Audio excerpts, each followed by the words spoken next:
अस्सलाम वालेकुम। अगर आपके घुटनों में दर्द रहता है, हर वक्त कड़कड़ कटकट की आवाज़ें आती हैं, पट्टे कमज़ोर होना शुरू हो चुके हैं, तो आज की इस वीडियो में हम आपको 6 इफ़ेक्टिव एक्सरसाइजेज के बारे में बताएंगे। ये ऐसे एक्सरसाइजेज हैं, इन वर्जिशों को करके आप घुटनों की दर्द से निजात हासिल कर सकते हैं, घुटनों की कड़कड़ कटकट से निजात हासिल कर सकते हैं, पट्टों को मजबूत बना सकते हैं। वीडियो के अगले हिस्से में हम आपको बताएंगे कि कौन सी ऐसी वजूहात होती हैं जिन वजूहात और रीजन की वजह से आपको घुटनों में दर्द होना शुरू हो जाती है, गैप कम होना शुरू हो जाता है। और साथ ही साथ आपको वीडियो के साथ इसी वीडियो में बताएंगे कि कौन से ऐसे सुपर फूड हैं जिनको आप इस्तेमाल करके घुटनों की ग्रीस को दोबारा बना सकते हैं, गैप को बढ़ा सकते हैं। सैनुअल फ्लूइड जो कि आपके घुटनों को लुब्रिकेट रखने का काम करता है, बढ़ा सकते हैं। पहले हम पहले राउंड में एक्सरसाइजेस को सीख लेते हैं। इन एक्सरसाइजेस को करके आप घुटनों की दर्द से निजात हासिल करेंगे और गैप को कम होने से बचाएंगे, सैनुअल फ्लूइड को बढ़ाएंगे और अपने घुटनों के अंदर कार्टिलेज को, ग्रीस को कम होने से बचा सकेंगे। पहली एक्सरसाइज नाज़रीन, पहली एक्सरसाइज में आप इस तरह से स्ट्रेट पोजीशन में बैठेंगे, क्योंकि घुटनों में दर्द होने की एक बुनियादी और बेसिक रीज़न आपके पट्टों की कमज़ोरी हुआ करती है, नसों का सिकुड़ना हुआ करता है, खून का सही तरीके से आपकी टांगों की नसों में सर्कुलेशन ना करना हुआ करता है। हम सबसे पहली एक्सरसाइज में अपने पट्टों, लिगामेंट और नसों को मजबूत बनाएंगे। दोनों घुटनों को साथ मिलाएंगे, दोनों पैरों को साथ मिलाएंगे, कमर को बिल्कुल सीधा करेंगे। जो मर्द और ख़वातीन जिनकी उम्र ज़्यादा होती है वो बिल्कुल स्ट्रेट इस तरह नहीं बैठ सकते ज़्यादा देर, वो दोनों हाथ इस तरह से पीछे की जानिब रख सकते हैं, कमर को सीधा कर सकते हैं, इस तरह से रखें। अब आप दोनों पैरों को चेहरे की जानिब स्ट्रेच देंगे और फिर दोनों टोज़ को, पैरों के पंजों को ज़मीन की जानिब आप स्ट्रेच देंगे। 30 टाइम हम इस एक्सरसाइज को प्रैक्टिस करेंगे।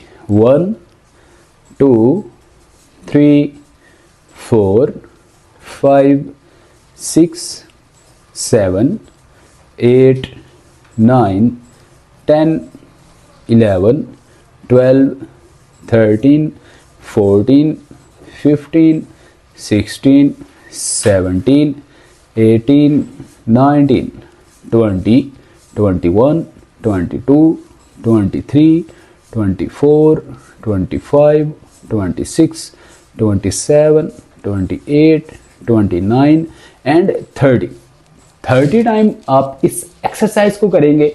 एक सेट होगा, इसी तरह से 3 सेट कंप्लीट करेंगे। सेकंड एक्सरसाइज, एक टांग को 95 एंगल पे फोल्ड किया जाएगा।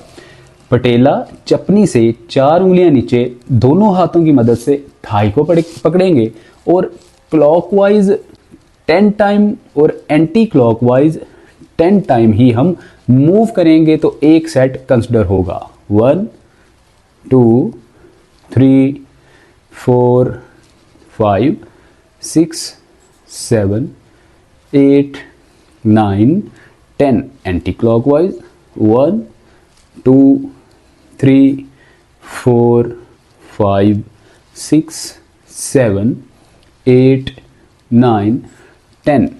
इसी तरह दूसरी टांग को फोल्ड करें, थाई से पकड़ें और क्लॉकवाइज मूव करें। 1 2 3 4 5 6 7 8 9 10 एंटी क्लॉकवाइज।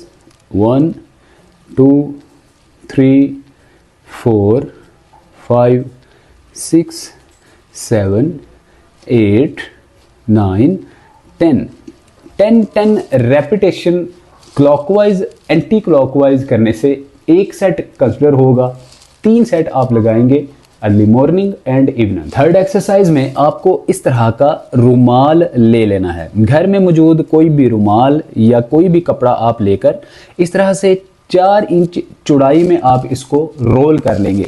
अब नाज़रीन, इसका एक सिरा आप घुटने के कॉर्नर के नीचे रखेंगे, इस तरह से। ये देखिए, एक सिरा घुटने के कॉर्नर के नीचे और दूसरे कॉर्नर को आप इस तरह से मजबूती से पकड़ लेंगे, इस तरह से मजबूती से पकड़ लेंगे। अब नीचे वाले सिरे को भी आप दूसरे हाथ की मदद से इस तरह से पकड़ लेंगे, घुटने को बिल्कुल स्ट्रेट करके, और इस रुमाल को अपने चेहरे की जानिब स्ट्रेच देंगे। घुटने को ज़मीन की जानिब प्रेस करेंगे, पाँव को चेहरे की जानिब स्ट्रेच देंगे। इससे होगा ये कि घुटने की बैक साइड पे मौजूद नसें, नर्वस सिस्टम जो बहुत ज़्यादा वीक है, इसमें बहुत ज़्यादा स्ट्रेच और बहुत ज़्यादा स्टिफनेस होती है, कम होगी। घुटना सही तरीके से वज़न बर्दाश्त करने के काबिल होगा, लिगामेंट्स मजबूत होंगे, ब्लड फ्लो दुरुस्त होगा और खून की रवानगी सही तरीके से आपकी नसों में होना शुरू हो जाएगी। ये एक्सरसाइज आपने 15 से 20 सेकंड इस तरह से होल्ड करेंगे, आहिस्ता आहिस्ता इसको लूज़ करेंगे। 2-3 सेकंड का होल्ड, दोबारा से चेहरे की जानिब स्ट्रेच देंगे। इस तरह से 10 टाइम आप इस एक्सरसाइज को प्रैक्टिस करेंगे। ये देखिए, 1 2 3 4 5 6 7 8 9 एंड 10। लेकिन घुटने को आपने ज़मीन के साथ प्रेस करके ही रखना है। बिल्कुल इसी तरह से दूसरी टांग के घुटने के नीचे आप इस रुमाल का एक कॉर्नर रखेंगे, दूसरे कॉर्नर को आप इस तरह से मजबूती से पकड़ लेंगे और इसको आप चेहरे की जानिब स्ट्रेच देंगे। दूसरे कॉर्नर को आप मजबूती से पकड़ लेंगे, नी जॉइंट को ज़मीन की जानिब प्रेस करेंगे और पाँव को चेहरे की जानिब स्ट्रेच देंगे। 15-20 सेकंड होल्ड करेंगे, फिर लूज़ करेंगे। 10 टाइम इस एक्सरसाइज को प्रैक्टिस करेंगे। 1 2 3 4 5 6 7 8 9 एंड 10। इस एक्सरसाइज से जिन मर्दों ख़वातीन को टांगों में पट्ठों की बहुत ज़्यादा कमज़ोरी की वजह से वेरिकोस वेन का मसला होना शुरू हो जाता है या ब्लड क्लॉट्स का मसला होना शुरू हो जाता है, ऐसे मर्द ख़वातीन के लिए ये एक्सरसाइज बहुत ही ज़्यादा इफ़ेक्टिव है। अब अगली एक्सरसाइज में आपको इस तरह का कुशन ले लेना है या आपको किसी तरह का पिलो ले लेना है। इसको एक टांग के घुटने के नीचे रखेंगे इस तरह से। अब आप घुटने को ज़मीन की जानिब स्क्वीज़ करेंगे, प्रेस करेंगे। पाँव की हील को आप ऊपर उठाएंगे, पाँव को चेहरे की जानिब स्ट्रेच देंगे। तो ये एक रेपिटेशन कंसिडर होगा। इसी तरह से 10 रेपिटेशन हम लेफ़्ट लेग में और 10 रेपिटेशन ही राइट लेग में लगाएंगे तो एक सेट कंप्लीट होगा। 1 2 3 4 5 6 7 8 9 एंड 10। इसी तरह से दूसरे नी जॉइंट के नीचे रखें और 10 टाइम एक्सरसाइज को प्रैक्टिस करें। 1 2 3 4 5 6 7 8 9 एंड 10। इस तरह से हमारी एक सेट कंप्लीट होगा। 3 सेट आप 10 रेपिटेशन के डेली मॉर्निंग एंड इवनिंग लगाएं। 5वीं एक्सरसाइज में आप बिल्कुल स्ट्रेट पोजीशन में इस तरह से लेटेंगे। सर के नीचे आप इस तरह से पिलो रख लें। अगर आपकी उम्र ज़्यादा है, आपको सर्वाइकल का मसला है, तो आप अब इस तरह का रुमाल लेंगे या कोई कपड़ा लेंगे। अब इस कपड़े को, रुमाल को एक पाँव के तलवे के नीचे से गुजारते हुए इस तरह से पाँव को पकड़ेंगे। दूसरी टांग को आप बिल्कुल स्ट्रेट पोजीशन में रखेंगे। अब इस तरह से आप अपने पैर के तलवे को अपने चेस्ट की जानिब या चेहरे की जानिब स्ट्रेच देंगे, घुटना नीचे की जानिब प्रेस करेंगे। इससे होगा ये, आपके घुटने के अंदर कार्टिलेज जो आहिस्ता आहिस्ता कम होना शुरू हो जाता है, घिसना शुरू हो जाता है, इसको रीबिल्ड होने में मदद मिलेगी। क्योंकि लॉजिकली देखा जाए तो जब आप अपने पाँव को चेहरे की जानिब स्ट्रेच देते हैं तो आपके घुटने को स्क्वीज़ होने में मदद मिलती है। आप अपने घुटने को नीचे की जानिब प्रेस करते हैं, पटेला को क्वाड मसल्स की जानिब स्ट्रेच देते हैं तो आपके पटेला के नीचे, चपनी के नीचे मौजूद टिश्यूज़ के अंदर लुब्रिकेशन बढ़ती है, गर्माइश और हरारत बढ़ती है, जिससे आपके घुटने मजबूत होते हैं, दर्द कम होती है, quad muscles, hamstring muscles, ligaments मजबूत होते हैं। 15-20 सेकंड होल्ड दीजिए, आहिस्ता आहिस्ता टांग को नीचे लेके आइए, फिर आप टांग को ऊपर उठाएंगे और आप पाँव को चेहरे की जानिब स्ट्रेच देंगे। 10 रेपिटेशन एक टांग में लगाएंगे। 1 2 3 4 5 6 7 8 9 एंड 10। इसी तरह से आप दूसरे पाँव के नीचे से भी इस रुमाल को गुजारेंगे और सेम इसी तरह से आप इस एक्सरसाइज को भी प्रैक्टिस करेंगे दूसरी टांग में भी। 1 2 3 4 5 6 7 8 9 एंड 10। ये हमारी 5वीं एक्सरसाइज कंप्लीट हुई।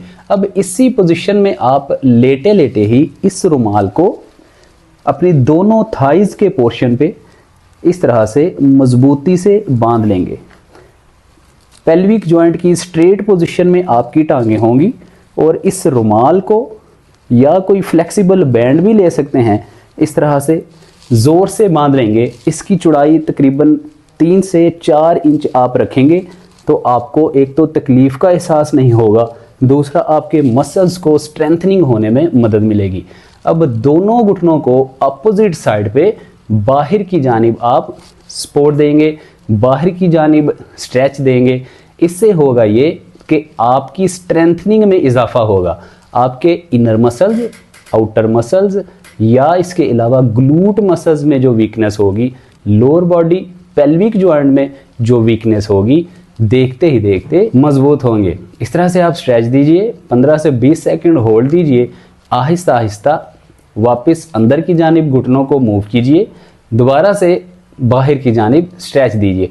जितना आपसे ज़ोर लग सके उतना आप ज़ोर लगाएं ताकि आपके quad muscles, hamstring muscles, ligaments जो कि नी जॉइंट के इर्द गिर्द मौजूद हैं, इसके अलावा काफ मसल्स और शीन मसल, तमाम की तमाम मसल्स और नर्व्स इस एक्सरसाइज में इंगेज हों और एक दूसरे की सपोर्ट करें, ब्लड सर्कुलेशन फास्ट हो और आपके पट्टे मजबूत हों और घुटनों की दर्द कम हो। 15-20 सेकंड होल्ड, अंदर की जानिब आएंगे। 10 रेपिटेशन इस एक्सरसाइज की हम प्रैक्टिस करेंगे। ये बहुत ही ज़्यादा इफ़ेक्टिव एक्सरसाइज है। इससे आपके लोअर बॉडी पेल्विक जॉइंट से लेके पैरों की नसों तक के पट्टे, नसें, हड्डियाँ और ईच एंड एवरीथिंग आपकी मजबूत होगी और घुटनों की दर्द कम होगी। जो घुटनों में अक्सर मर्द व ख़वातीन को सोजन रहती है, कम हो जाएगी। कार्टिलेज को रीजनरेट होने में मदद मिलेगी और बहुत सारे मर्द व ख़वातीन आपने देखा होगा कि बो लैक का शिकार हो जाते हैं, टांग में टेढ़ेपन का शिकार हो जाते हैं। उनकी जो शिन बोन है बाहर की जानिब खम खाना शुरू हो जाती है। और डिसलोकेट होना शुरू हो जाती है। कभी कभी तो रोमाटॉयड आर्थराइटिस में जब बहुत सारे लोग कन्वर्ट होते हैं तो उनके जो नी जॉइंट हैं वो भी डिसलोकेट होना शुरू हो जाते हैं। मतलब फीमर बोन बाज़ राइट या लेफ्ट जानिब बाहर को निकल जाती है, टिबियल बोन भी अपोजिट साइड पे राइट या लेफ्ट मूव हो जाती है, जिससे जब वो चलते हैं तो थोड़ा सा टेढ़ेपन के साथ चलते हैं, खम खा के चलते हैं, जिसको हम बॉडी लिम्पिंग या बॉडी पोस्चरल इम्बैलेंसिंग कंसिडर करते हैं। तो इस एक्सरसाइज से आप बॉडी लिम्पिंग या बॉडी पोस्चरल इम्बैलेंसिंग के मसले से भी बच सकते हैं। बहुत ही इफ़ेक्टिव एक्सरसाइज है। अर्ली एंड मॉर्निंग आप इसके 3 सेट्स लगाएंगे और तकरीबन आप 10 रेपिटेशन इस एक्सरसाइज के करेंगे। तो साथियों, ये हमारी 6 इफ़ेक्टिव एक्सरसाइजेस थी। 6 ऐसी वर्जिशें थी जिनको करके आप घुटनों की दर्द से निजात हासिल कर सकते हैं। अब आइए आपको बताते हैं कि आया घुटनों में दर्द होती क्यों है और इसकी वजूहात बेसिकली क्या हो जाती हैं। नाज़रीन, बहुत सारी ऐसी मिस्टेक्स की वजह से जो हम सेडेंटरी लाइफस्टाइल की वजह से कर रहे होते हैं या हम खान पान सही ना होने की वजह से बहुत ज़्यादा हम सेडेंटरी फूड यूज़ कर रहे होते हैं, जंक फूड यूज़ कर रहे होते हैं जिसमें हाई कार्ब्स बहुत ज़्यादा होती हैं, प्रोटीन कम होती हैं, विटामिन्स मिनरल्स बहुत कम होते हैं, कैल्शियम मैग्नीशियम की कमी की वजह से हड्डियां ओस्टियोप्रोसिस का शिकार हो जाती हैं। ओस्टियो हड्डियां, प्रोस मतलब भुरभुरेपन का शिकार हो जाती हैं, जिसको हम मेडिकली लैंग्वेज में ऑस्टियोप्रोसिस कहते हैं, या हड्डियों का खोखलापन होना शुरू हो जाता है। ये ऐसी कॉमन वजूहात हैं जिसकी वजह से आपके घुटने में ऑस्टियोआर्थराइटिस होना शुरू हो जाता है। स्टेज 1 का आर्थराइटिस हम इसको कंसिडर करते हैं, जिसमें हल्की हल्की सूजन का आना, आपके घुटनों में स्वेलिंग का हो जाना, इसकी कॉमन और बेसिक जो है अलामात होती हैं और सिम्टम्स हुआ करते हैं। हम देखते ही समझ जाते हैं, जज कर लेते हैं कि घुटनों में कहीं ना कहीं स्टेज 1 का ऑस्टियोआर्थराइटिस होना शुरू हो चुका है। हम फिर ऐसी एक्सरसाइजेज जो कि एक्सटेंशन, फ्लेक्शन और मोबिलिटी एक्सरसाइजेज होती हैं, पेशेंट्स को रिकमेंड करते हैं। 15-20 दिन या मैक्सिमम 1 माह के एक्सरसाइजेज करने से ही स्टेज 1 या स्टेज 2 का आर्थराइटिस ठीक होना शुरू हो जाता है। लेकिन यही ऑस्टियोआर्थराइटिस जब आहिस्ता आहिस्ता हड्डियों के भुरभुरेपन में इजाफा करता हुआ आप इसकी ट्रीटमेंट सही तरीके से नहीं करते, आप इसको सही तरीके से डॉक्टर से कंसल्ट नहीं करते, तो आपका यही हड्डियों का भुरभुरापन आहिस्ता आहिस्ता हड्डियाँ खोखली होकर आपका गैप कम करना शुरू कर देती हैं, कार्टिलेज को जो है डैमेज करना शुरू कर देती हैं। फिर यही ऑस्टियोआर्थराइटिस स्टेज 3 और 4 में कन्वर्ट होना शुरू हो जाता है, जिसमें क्या होता है कि गैप कम होना शुरू हो जाता है, फीमर और टिबियल बोन आपस में रगड़ खाना शुरू हो जाती है और कड़ कट की आवाज़ें आना शुरू हो जाती हैं। देखभाल सही तरीके से घुटनों की ना करने की वजह से, डाइट सही तरीके से फॉलो ना करने की वजह से, ऐसी एक्सरसाइजेज ना करने की वजह से आपके घुटनों के इर्द गिर्द लिगामेंट जो कि ACL PCL लिगामेंट, इनर और आउटर मीडियल लिगामेंट आपके वीक हो जाते हैं। इसके साथ ही साथ घुटनों के अंदर टिश्यूज़ एक झिल्ली परत होती है वो भी कमज़ोर हो जाती है और स्टिल स्टक हो जाती है, फ्रीज हो जाती है, जिसको हम टिश्यूज़ फ्रोज़न भी कहते हैं। ये सारे के सारे फंक्शन आपके जब वीक हो जाते हैं तो आपके घुटने के ऊपर बहुत ज़्यादा दबाव आता है, आपके घुटनों में से कड़ की आवाज़ें आती हैं। इसका मतलब है कि स्टेज 4 का आर्थराइटिस होना शुरू हो चुका। फिर भी अगर इसके ऊपर तवज्जो ना दी जाए तो आपका घुटना बिल्कुल ही जैम होना शुरू हो जाता है, मूवमेंट भी नहीं कर पा रहा होता, बल्कि उसके घुटने के ऊपर बहुत ज़्यादा सूजन रहना शुरू हो जाती है। इसको जब हम एक्सरे करवाते हैं, डिजिटल एक्सरे करवाते हैं, तो पता चलता है कि फीमर और टिबियल बोन आपस में बिल्कुल जैम हो चुकी है, ऊपर नीचे चढ़ चुकी है, अब इसमें गैप बिल्कुल ख़त्म है। इसको हम रोमाटॉयड आर्थराइटिस कंसिडर करते हैं। नाज़रीन, इन सारी कंडीशन से निजात बगैर सर्जरी, बगैर ऑपरेशन मुमकिन है। थोड़ा सा आपको तवज्जो देने की ज़रूरत है या एक्सरसाइजेस करने की ज़रूरत है जो आपको अभी बताई गई हैं। लेकिन इसके साथ ही साथ एक ऐसा पोर्शन जिसको हम डाइट प्लान कहते हैं, अगर हम डाइट प्लान को फॉलो करेंगे तो ग्रीस को रीजनरेट करने में या जो सेनवल फ्लूइड ड्राई हो जाता है इसको रीबिल्ड करने में बहुत ही ज़्यादा मदद मिलती है। नाज़रीन, बहुत सारे मर्दों ख़वातीन हमें कमेंट सेक्शन में व्हाट्सएप के थ्रू, कॉल्स के थ्रू एक बात पूछते हैं कि क्या कार्टिलेज रीजनरेट हो सकता है। हम भी बार बार कहते हैं कि रीजनरेट किया जा सकता है। रीजनरेट करने से मुराद ये होता है कि घुटने के कार्टिलेज को, ग्रीस को, जिसको हम शॉक एब्जॉर्बर भी कहते हैं, इसको रीजनरेट करने का मतलब ये होता है कि हम इसको लंबे अरसे तक डैमेज होने से बचा सकते हैं। मतलब इसकी जो विल पावर है, इसके अंदर जो ताकत होती है, जो इसके अंदर लुब्रिकेशन होती है, इसको हम लंबे अरसे तक ठीक रख सकते हैं इन एक्सरसाइजेज के ज़रिए और सही डाइट प्लान फॉलो करके। तो डाइट कौन सी होनी चाहिए? इसमें नंबर 1 सरफहरिस्त बहुत सारे न्यूट्रिशनिस्ट, हुक्मा, अतिब्बा और डॉक्टर हजरात फ्लैक्सीड अलसी के बीज को रोज़ाना इस्तेमाल करने का मशवरा देते हैं। फ्लैक्सीड अलसी के बीज हों, इनको आप डेली बेसिस पे बस ऐसे ही उठाकर इस्तेमाल नहीं करेंगे, थोड़ा सा लो टू मीडियम फ्लेम पे तवे पे या फ्राई पैन में डाल के इसको ड्राई रोस्ट करेंगे। ड्राई रोस्ट करने के बाद फिर आप इसका सफूफ बनाएंगे। आप किसी ग्राइंडर में डाल के इसको ग्राइंड कर लें, सफूफ बनाएं रूम टेम्परेचर पे। किसी एयर टाइट बाउल में आप सेव कीजिए। रोज़ाना अर्ली मॉर्निंग खाली पेट आधा चाय वाला चम्मच अलसी के बीज फ्लैक्स सीड का इस्तेमाल करें। ऊपर से आप 1 कप कहवे का इस्तेमाल करें या गुनगुने पानी का, नीम गर्म पानी का इस्तेमाल करें। नंबर 2, आप सेसमे सीड का इस्तेमाल कर सकते हैं, काले या सफ़ेद तिल का इस्तेमाल कर सकते हैं। कैल्शियम मैग्नीशियम होने की वजह से, आयरन कॉपर होने की वजह से आपकी ग्रीस को रीजनरेट करने में मदद मिलेगी, घुटनों की दर्द से निजात मिलेगी। इसके साथ बोन ब्राथ, हड्डियों के शोरबे का इस्तेमाल बहुत ही ज़्यादा मुफीद होता है। इन चीज़ों को इस्तेमाल कीजिए, कुछ परहेज़ कीजिए, तो आपके घुटने देखते ही देखते ठीक होना शुरू हो जाएंगे। उम्मीद करते हैं आपको ये वीडियो अच्छी लगी होगी। कोई बात पूछना चाहते हैं कमेंट सेक्शन में मैसेज कीजिए या दिए गए नंबर पे आप ऑनलाइन कंसल्टेशन अपॉइंटमेंट बुक करवा के हमसे बात कर सकते हैं। हमारी टीम आपको टाइम देगी, इस स्पेसिफिक टाइम में हम आपके मसले का हल आप तक पहुंचाएंगे। मिलते हैं अगली वीडियो में। अपना बहुत सारा ख्याल रखिए। अस्सलाम वालेकुम व रहमतुल्लाह।